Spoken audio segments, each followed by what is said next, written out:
Hello, my name's Eileen, and today I wanted to share the characters from my book with you. My book is The Legend of Behanandra, Book 1, Apricot's Tale. It's not published yet, but I just thought it would be really fun to introduce my characters, and let's just get right into it. Quick disclaimer, I don't own any of the pictures that are in this video. I just found them on Pinterest and DeviantArt, and all credit goes to the very talented artists, photographers, and models in these. Please don't get mad at me for taking those at all.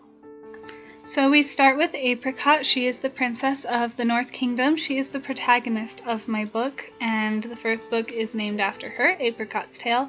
She has red hair, and she likes light pastel colors. There is a part at the beginning of the book when she's a little girl. That's why I've included the picture on the far left.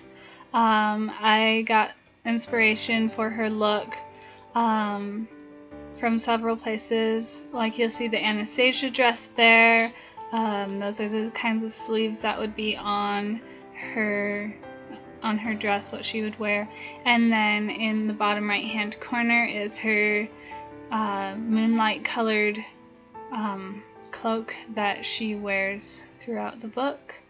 She is 19 years old, and she is really awesome. Next we have Queen Nina. She is Apricot's mother. You'll notice the similarities between them, the red hair. Nina has brown eyes, whereas Apricot inherited her father's blue eyes. Nina loves birds so much. She is an absolute bird lover. And you'll notice the t-shirt picture there. I included that because of the braid. In my book, married women wear braids in their hair at all times. So here we have Braylon. Braylon is Apricot's father. He doesn't very much like Apricot because he had hoped to have a male heir. Unfortunately, Nina couldn't provide that for him, and pregnancy made her really sick. So he is not very nice to Apricot, or to his subjects for that matter. Next we have Gloria. You could almost say she's a secondary protagonist in this book. She is Apricot's hired best friend slash lady-in-waiting. She came from the poorest of the poor class. She is sharp as a tack, extremely clever. She has this funny little thing where she just raises one eyebrow. She likes to throw in one-liners, and she absolutely loves her family. She's very aware of both the needs of the upper and the lower class, and she is not afraid to take charge and do what needs to be done.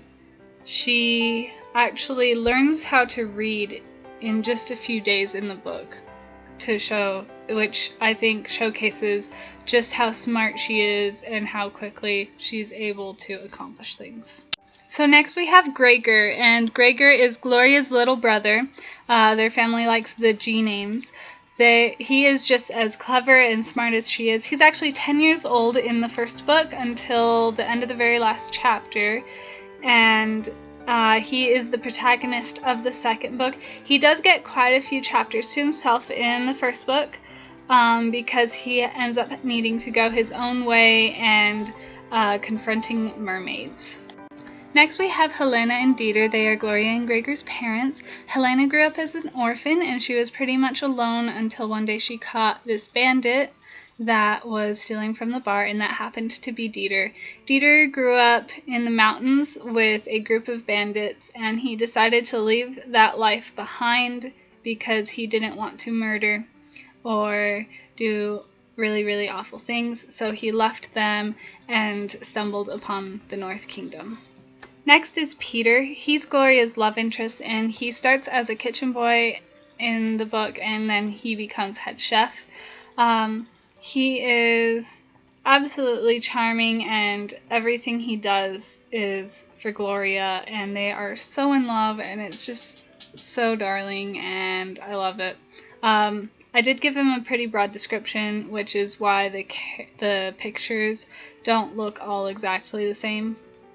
Next is Prince Christopher of the South Kingdom. He is betrothed to Apricot, and he is very self-centered.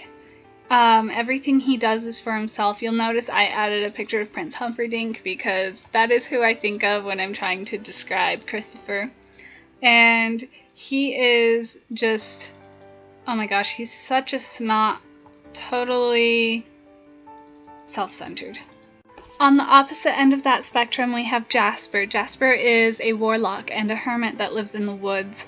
He has dracophobia, which means he's terrified of dragons because dragons killed his parents. He moved away from the Magi village that is up in the mountains so that he could be far away from them. He ends up finding Apricot when she's in grave danger and ends up helping her on her journey, and he likes her.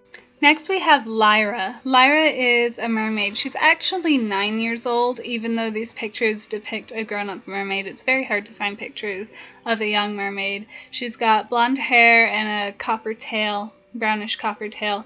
Then in the right hand corner is another mermaid, and that's her mother, Queen Polia of the Mermaidens.